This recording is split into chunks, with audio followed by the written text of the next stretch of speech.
Thanks, Lani. That's really cool, the beds without thing. What is it, the beds? Safety net? So William Booth said that if the state or the government fails to meet its obligation, it is the obligation of every Christian to fill in the breach. So not last week, when did I speak last? A couple of weeks ago?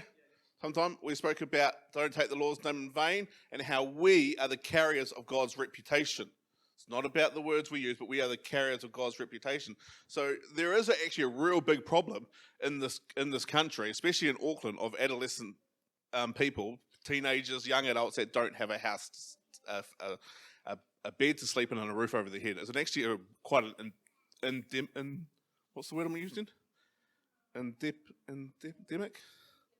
Is that right?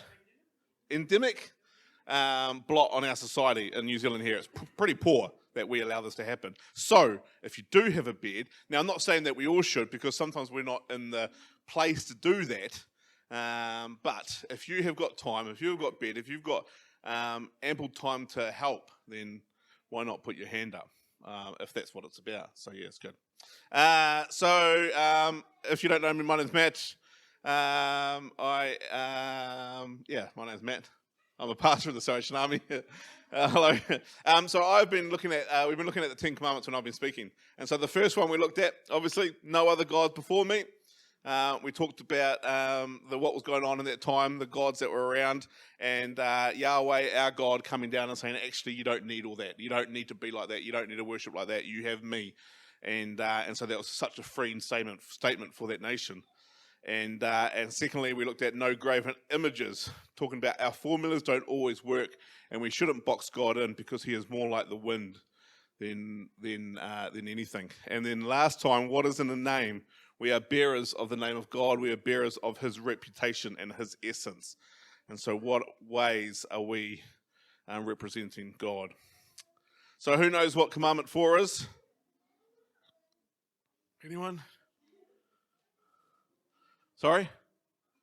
Sabbath. Yes, the Sabbath. Shabbat Shalom. So the Sabbath. And so the Ten Commandments are made are blocked in two. And we have the first 4 and the last 6. So we're on the last one of the first 4. And so the first 4 are about loving God. The second 6 are about loving others. And that's why when the Pharisees said to Jesus, what's the top commandment, the best commandment? He says, love your Lord your God with all your heart, with all your mind, and love others as you do yourself. That is the Ten Commandments in its essence. Love God and love others as yourself. Because if you can't love yourself, then how can you love others? If you've got a low self-worth, self-esteem issue, then you can't love others because you got to get yourself right. So love others as you love yourself. So the Sabbath. So in Jewish culture, Sabbath, there are things that you can and can't do. In the Christian culture of Sabbath, what do? We come to church, don't we? Yeah. We come to church. It's a day that we go to church, whether we have Sabbath on a Sunday or a Sabbath. It's a day we go to the church. As a pastor's kid, I woke up, put on my fine garments, my braces. They were bright orange, by the way, fluoro orange, with black shorts and black shoes and nice long orange, the same colour as my braces, socks. I was looking good. And my brother had the same, but green. So we got up, we got dressed, we went to church. Kids went to primary and Sunday school. Some kids, like myself, got kicked out of Sunday school. And then we went home, had a roast, and then went back to church and did it all over again and got kicked out again. That was the Sabbath as I grew up. And so we see that it's just like the other commandments. There's always something different going on. And there was another tradition that had it first before we had it first. And it says this, in verse 8, it says, remember the Sabbath day by keeping it holy. 6 days you shall labor and do all your work, but the 7th day is a Sabbath to the Lord your God. On it you shall not do any work, neither you nor your son or your daughter, nor your male or female servant, nor your animals, nor your foreigner residing in towns. For in 6 days the Lord made the heavens and the earth and the sea and all that is in them, but he rested on the 7th day. Therefore the Lord blessed the Sabbath day and made it holy. Now, kids, I see you got workbooks over there. Children, can you, if you want to, you don't have to, if you want to, draw in your books something that you really enjoy. So something that you look forward to every week, or something that you wish you look forward to every week that you wish your parents did. But something that you look forward to every day that gives you joy, that makes you happy. Can you do that? Draw a picture, something that makes you happy. Okay? And I'll get back to that. So the word for Sabbath is another for the. Sorry, I'm going to start again. The word for. I'm actually really tired. I haven't had played that much drums and that much energy for a long time. I need to take a breath.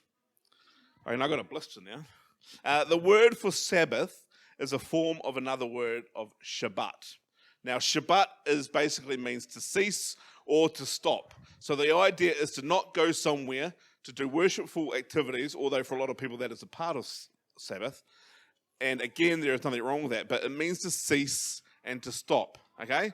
To cease and to stop. So what the Sabbath is whatever you have been doing, stop that. So for 6 days you do work, and lots work, or whatever is necessary for those 6 days. And for the 7th day, you just stop and cease to do what you're doing for the 6 days. So for the 7th day, you can do whatever you like, in reason, but as long as it's nothing to do with what you were doing. Does that make sense? So it's basically to stop. And the reason for this is we have this tradition built into us, and it's the commandment of Genesis 1, the creation story. Now, however we interpret the creation story, doesn't matter. There is a block of God working and creating, and then there is a day where he's just like, I'm stopping. Funnily enough, that's actually our first day, sort of. God created man, and then so we were the last things he sort of created, right? And then the day after that is the Sabbath. So our first day really should be the Sabbath. So we have this rhythm of the 6 and the 1 flowing through all creation.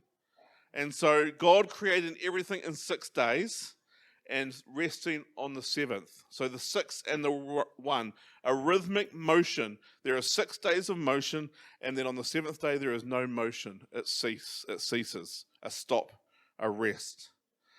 So God is saying through creation and through the commandment that this is how the universe functions. And so you have this rhythmic motion of the 6 and the 1. So, keyboardist. We're going to have a listen to this. So what happens when we're out of this rhythm? We're going to have a piece of music played.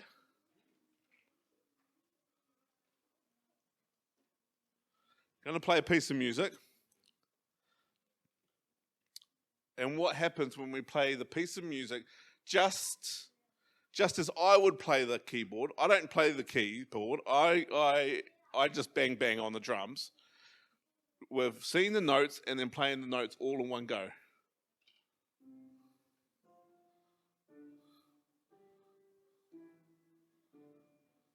Okay, now I want you to play it with the rests in it, the pauses, and I want you to play it with the rhythm that it's supposed to be played in. It's exactly the same song. It's exactly the same notes. Thank you. Very good. Give her a hand.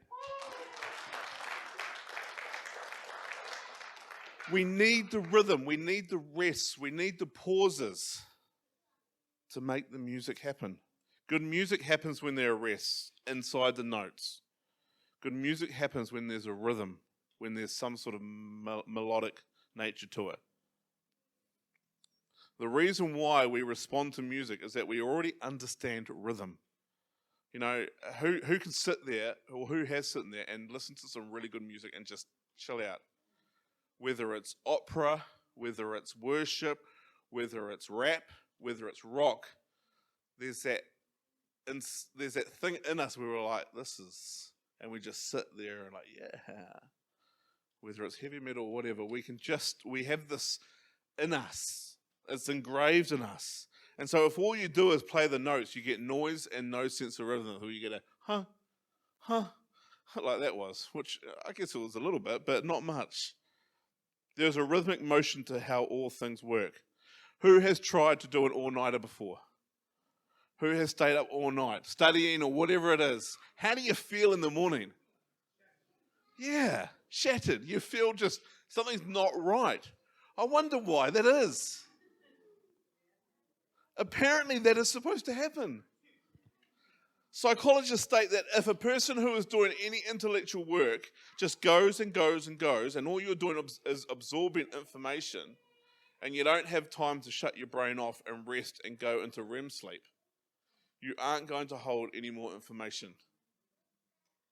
Because your brain needs time to rest. It needs time to stop, to cease. So, in creation, there's a rhythm. In our body, there's a rhythm. We are part of this universe. We are created in the same essence as the stars and the planets are created in. So if creation is melodic, is rhythm, we are as well. So after all this, what this commandment is saying is that eventually you need to stop. You are part of this universe, of this creation that has been created with a sense of rhythm. And when you don't participate in it, you feel like something's wrong, right? When I get irritable with my wife, which sometimes, depending on the week, can be quite often, there's something wrong. I'm like, okay, all right, what's going on? What do I need to break? What do I need to do? There is something not working because I am not working through the 6 and the 1. Now, the 6 and the 1 doesn't have to be 6 days and 1 day. It's whatever works for you. It can be, okay, I need to work for this many hours in the day and then I need a rest. And then I can start again. It just needs to be something totally different. So, the Exodus version has everything to do with rhythm. Now, there actually is another part in the Bible where the commandments come up, and it's in Deuteronomy. So Deuteronomy 5, it says, observe the Sabbath day and keep it holy as the Lord God you commanded. And it carries on, 6 days you should labor, blah, blah, blah. And then it says in verse 15, remember that you were slaves in Egypt and that the Lord your God brought you out of there with a mighty hand and an outstretched arm. Therefore the Lord your God has commanded you observe the Sabbath. So the first version in Exodus is about rhythm. The second version in Deuteronomy is something different. You see, the commandments have been given to a group of people who have been in slavery. They have been working non-stop. So this commandment is saying, take a day off. You are no longer slaves. You don't have to live that way. The idea of a Sabbath for this people was mind-blowing because they had been working and working so long as slaves in Egypt. Suddenly God's saying, no, take a day off because remember how I created. So we have the fourth commandment has to do with rhythm, and the fourth commandment in Deuteronomy has to do with freedom. And they are both correct, obviously. The reason it is different is because the idea of Sabbath is a lot bigger than what sometimes we make it out to be. It's about rhythm because it's how the universe works. The Deuteronomy version says, if you feel like you have to go, and you're only measured by all the things you can do or get done, you don't have to live like that. Because this is a God who says, no, you are loved for you, not for what you do. Hear me on that. You are loved just because you are created by God. You are not loved by what you do. This changes the rules and the formula about what it makes, what it is that makes you feel valuable. So if you can't love everyone else because you can't love yourself, maybe you can't love yourself because you're measuring the wrong thing. Maybe you should just love yourself because you're created to be loved. It's that simple. You're not created to do. You're just created to be.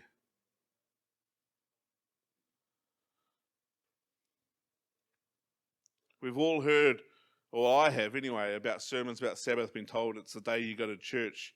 Okay, so how does that work for me? My day today, I got up, I went to work, I sat on the computer, made sure that all the presenter stuff was good to go for Recovery Church. I welcomed everyone in. I preached a message this morning at Recovery Church. That finished at 11 o'clock. We had morning tea. I talked to some people. At 12 o'clock, we had a Bible study for people in recovery. We watched a show called The Chosen. Watch it. It's very good.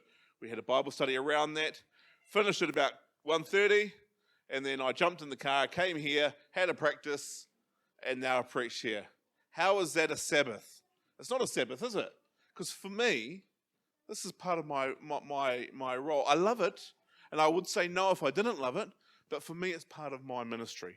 So Sunday is not a Sabbath for me. So it doesn't matter what day it is. I need to find the time where I just stop. And I say, actually, I've had enough of people this week. I'm going to do something else. Sabbath is a day where we essentially say, okay, all the stuff, projects, people, etc. This is a day I don't do it because I am not a slave anymore. I'm not a machine. I'm part of something more rhythmic and beautiful. So there has to be a day where I power down. Jesus talked about the Sabbath, and he says this, and it says this about Jesus and the Sabbath. One Sabbath, Jesus was going through the grain fields, and his disciples walked along. They began to pick some heads of grain. The Pharisees said to him, "Look, why are they doing what is unlawful on the Sabbath?" He answered, "Have you never read what David did when he and his companions were hungry and in need? In the days of Abiathar, the high priest, he entered the house of God and ate the consecrated bread, which is lawful only for priests to eat. And he also gave some to his companions. Then he said to them, the Sabbath was made for man, not man for the Sabbath." So the Sabbath is not supposed to be a religious ritual. It's there for us to be free. If you're hungry, you're free to eat something. If you're tired, you're free to rest. The Sabbath is a time to build in rhythm and to say, I am not a slave. I am just the kind of thing that and I'm not just the kind of thing that makes noise. I am rhythm and I am free. So I asked the kids, anyone finish a picture? No, they weren't. Anyone finished a picture on something that makes them happy, gives them joy? Yeah, come on up. Show us your picture. Do you want to show us your picture? Okay. Come on up.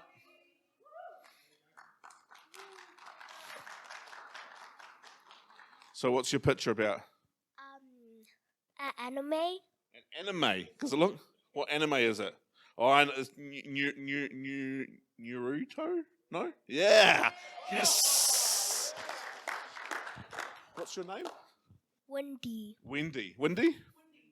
So Wendy, thank you, Wendy. Well done. So Wendy likes anime. So I encourage you, Wendy, at some point during your week to sit down and just watch some anime and enjoy it, okay? Because that's all right. You're allowed to do that. I'm sorry, Mum.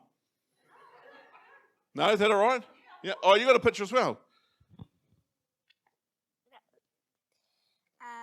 This is my trampoline that I have at home. Yeah. Very good. So the trampoline is something you love to do. All right. So I encourage you, as much as possible, get on that trampoline and enjoy it. All right. All right. Very good. Sorry, parents.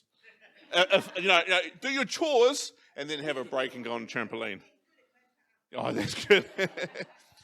What are the things that gives you joy? What are those life-giving moments that you have that you need? For me, it's on the drums, or it's playing sport. I play sport every Saturday. To my families, oh, he's at sport again. No, they're not like that. No, but I need that. I need to go out and play sport because it refreshes me.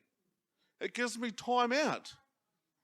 I need to sit behind some drums and play some music because it lifts me. It gives me joy. What are those things that when we are tired, when our soul's worn out, what lifts our spirit? Maybe those are the things we should be putting in place during our day or during our week. Those life-giving moments, my supervisor says, they're your greening times. What are the things that green you? We'll play in a second. Is that all right? So we can go on, yeah. So the point of the Sabbath is not to obey a specific set of rigid rituals. That's a tongue twister. Rigid rituals. I should read after I write. I write all right. Problem is I'm dyslexic. So when I read the things I've written, the point of Sabbath is, Jesus is saying that there is a gift. Sabbath is not just so you can show God how holy you are by going to church and doing all these rigid things. The Sabbath is a gift for our soul because sometimes we need to power down and renew our spirit. There is something deeply inwoven in us that needs rhythm, and we are not slaves. It's okay for the dishes to not get done on a certain day. It's okay for the laundry just to sit there for a day. I know sometimes some people are like, oh, I need to do it. But if it's okay, no one's going to, come down on us. We need the one. We have the six. We have the one. You are not a machine. You are not a slave. You are loved for who you are. The idea that we have to do this work so we matter is an absolute bold-faced lie. For those of us who feel guilty for taking time off, or for those of us who the last time we stopped, it made you feel guilty or insecure, may we all be free of that. May we have a day, a one in the six, where we don't do anything and let our body and soul power down and our spirit lift. Whatever that looks like for you, whether it's bouncing on the trampoline, maybe we should get a trampoline out here. Hey? We can bounce. You can all bounce while Ian speaks next week. We'll all set up little wee trampolines and or volleyball, whatever it is. Is there a time or a day where you can build some of our Creator's rhythm into life, where we remind ourselves every week, I am not a slave, I am loved. May you be free when you do work. May you do it well. And when you stop, may you rest well. You are free.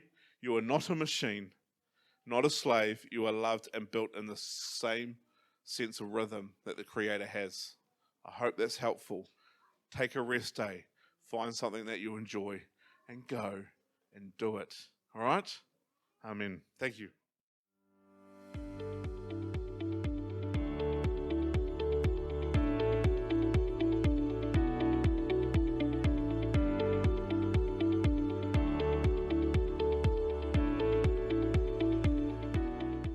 Hey, thanks for listening.